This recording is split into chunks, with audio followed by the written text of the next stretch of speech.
En una vieja hacienda abandonada en las afueras de Nombre de Dios, Durango, se encontraba un grupo de estudiantes de historia de la Universidad Juárez del estado de Durango. Su objetivo era documentar antiguas edificaciones coloniales para un proyecto escolar.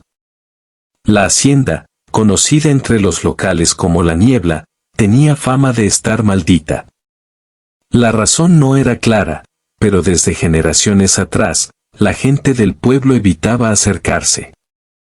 Algunos afirmaban escuchar gritos, otros decían haber visto sombras vagando entre las ruinas. Pero nada se comparaba con lo que encontraron los estudiantes en una noche fría de octubre. En la antigua oficina del hacendado, debajo de una tabla suelta del piso de madera, descubrieron una pequeña caja de plomo, cerrada con un candado oxidado. Dentro, envuelta en un pañuelo de lino ennegrecido por el tiempo, yacía una carta. El papel, aunque frágil, aún conservaba legibilidad. Era una carta dirigida al diablo. El manuscrito comenzaba con una frase escalofriante. Lucifer, príncipe de las tinieblas, escúchame desde lo más profundo de tu trono ardiente. La firma era de un tal don Ezequiel de la Garza, un nombre que ninguno de los estudiantes reconocía, pero que más tarde descubrirían que fue el dueño original de la hacienda durante el siglo XIX. En la carta, don Ezequiel pedía poder, respeto y riqueza. A cambio, ofrecía su alma, y no solo la suya, sino la de su esposa y su primogénito aún por nacer. Pero lo más perturbador era lo que seguía, un segundo párrafo tachado con furia, donde Ezequiel advertía al diablo que lo había engañado. Decía que el trato era una farsa, que su hijo había nacido muerto y su esposa había caído enferma tras firmar la carta junto con él. Suplicaba que le devolviera lo perdido, o al menos su alma. La carta terminaba con palabras ilegibles, garabateadas con desesperación. Y una extraña mancha oscura, que parecía sangre. Los estudiantes llevaron la carta con ellos, lo que desató una cadena de eventos extraños. Uno comenzó a tener pesadillas con un hombre de barba blanca y ojos vacíos que lo observaba desde una silla de ruedas antigua. Otro escuchaba campanas repicar en su casa a la misma hora cada noche. La tercera, quien había tocado directamente la carta, despertó una mañana con palabras antiguas escritas en su pared, en tinta negra, aunque no había tinta en su habitación. Cuando acudieron a un historiador local, éste les advirtió: Ezequiel de la Garza fue el primer hombre en ser excomulgado públicamente por la Iglesia en este estado. Murió en soledad, y según documentos del archivo histórico, fue acusado de satanismo. Más aún, el historiador les mostró un registro de 1853 donde se narraba que, tras la muerte de Ezequiel, nadie pudo habitar la hacienda. Cada intento de restaurarla terminaba en incendios espontáneos o desapariciones. Investigando más, los jóvenes hallaron un libro de grimorios antiguos en la biblioteca del Seminario Mayor. Dentro, había un dibujo, una carta similar, un pentagrama invertido, y una advertencia: las cartas invocadas deben ser destruidas antes del solsticio de invierno, o su influencia se perpetuará generación tras generación. Y entonces lo supieron. El día en que habían encontrado la carta había sido precisamente el 21 de diciembre. Ya habían pasado meses. La carta no fue destruida. Decidieron volver a la hacienda para terminar lo que habían comenzado. Llevaban velas bendecidas, agua bendita y una cruz de hierro. A medianoche, comenzaron a quemar la carta mientras recitaban salmos. La carta no ardía.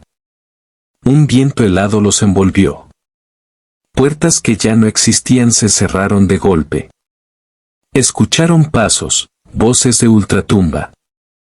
Y una figura apareció entre las sombras, un hombre alto, de túnica negra, con el rostro desfigurado por una sonrisa burlona. Su voz resonó. Nadie rompe lo que ha sido sellado con sangre. Solo uno de los estudiantes logró escapar. Fue encontrado días después, sin poder hablar. Tenía en su brazo un símbolo quemado, un pentagrama con una fecha. 21 de diciembre de ese año. Los demás fueron reportados como desaparecidos. La hacienda fue cercada por las autoridades tras un nuevo incendio que no dejó rastro del interior. El joven sobreviviente fue internado en un hospital psiquiátrico de Durango. Años después, en 1997, falleció sin haber dicho una sola palabra. Su expediente contenía un dibujo, el mismo pentagrama. Y junto a él, una frase escrita con sangre. Él aún responde las cartas. En el año 2006, durante una remodelación en el antiguo Hospital Hidalgo de Durango, ahora cerrado, un grupo de obreros encontró oculto en una pared un cuaderno empolvado, cubierto con un rosario y una medalla de San Benito. Lo extraño no era el hallazgo en sí, sino su contenido. El cuaderno tenía fragmentos escritos en diferentes caligrafías, como si varias personas lo hubieran llenado. Cada entrada relataba un encuentro con el mismo hombre de túnica negra y sonrisa torcida que aparece en la historia de la hacienda. En una página decía: lo vi sentado al pie de mi cama. Dijo que sabía lo que hice. Que yo también escribí una carta sin saberlo. Solo repetí las palabras en mi mente. Entre los nombres firmados estaba uno que sobresalía: Mariana A., estudiante desaparecida en 1987 tras visitar la hacienda La Niebla. Uno de los trabajadores que hojeó el cuaderno empezó a escuchar voces. Días después, se lanzó desde el segundo piso sin explicación. Lo último que gritó fue: él está aquí también. El cuaderno fue confiscado por las autoridades eclesiásticas locales. Nunca volvió a aparecer. En el centro histórico de Durango existe una red de túneles subterráneos del siglo XVIII. Muchos se sellaron por seguridad, pero algunos tramos aún son accesibles con permisos especiales. En 2010, un grupo de arqueólogos logró acceso a una sección poco explorada, bajo el Museo Francisco Villa. Allí, entre escombros y restos de muros antiguos, encontraron símbolos tallados en piedra, cruces invertidas, nombres escritos al revés, y un sello igual al de la carta de don Ezequiel. Una noche, uno de los vigías reportó escuchar el eco de pasos en la oscuridad. Pero no era posible, todos los accesos estaban sellados. Al día siguiente, los investigadores revisaron las cámaras de seguridad. A las 3:33 de la mañana, una figura humana cruzó el encuadre, flotando. Su sombra proyectaba dos cuernos en la pared, pero en ningún momento tocó el suelo. Los técnicos aseguraron que no había edición ni mal funcionamiento. Después de este evento, el túnel fue clausurado nuevamente. Pero las grabaciones desaparecieron misteriosamente del archivo del museo. En 1972, un incendio destruyó gran parte de un internado religioso para niñas en el municipio de Canatlán, Durango.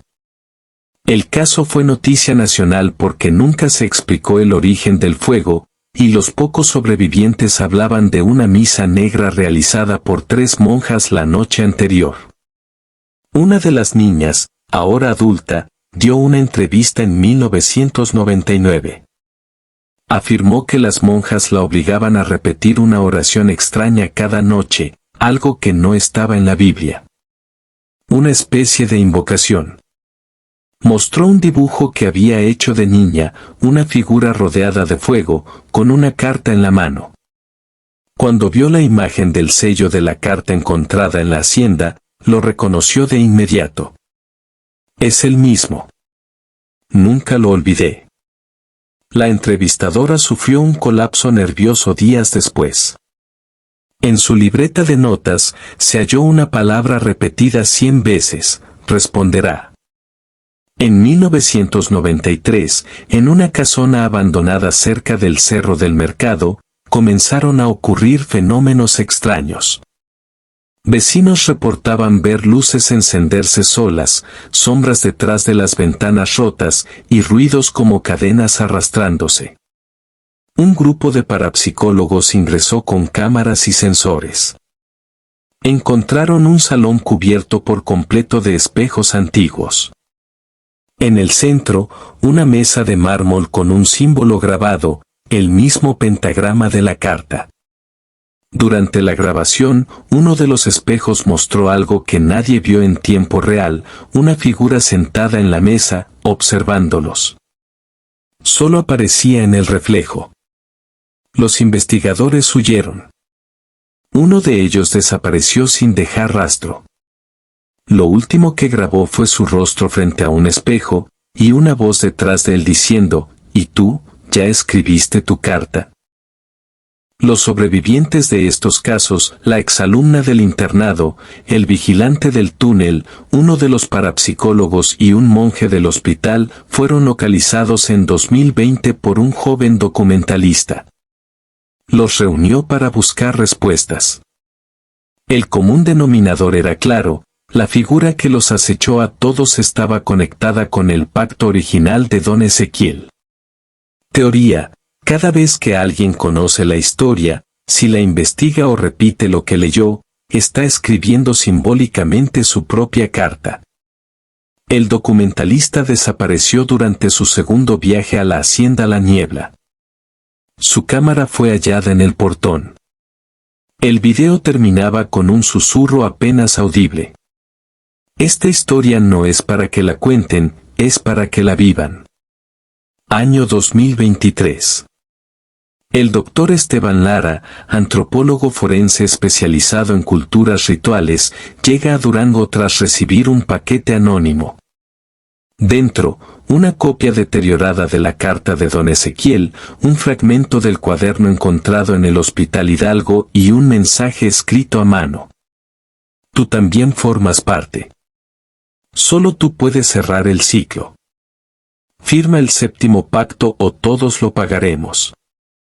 Intrigado y escéptico, Esteban comienza a investigar la veracidad de los casos. Al comparar fechas, descubre un patrón oculto: cada 33 años exactos ocurre un fenómeno relacionado con la carta en distintos puntos de Durango. 1853, muerte de Don Ezequiel. 1886, masacre en el convento de Canatlán. 1919, túnel cerrado tras desapariciones.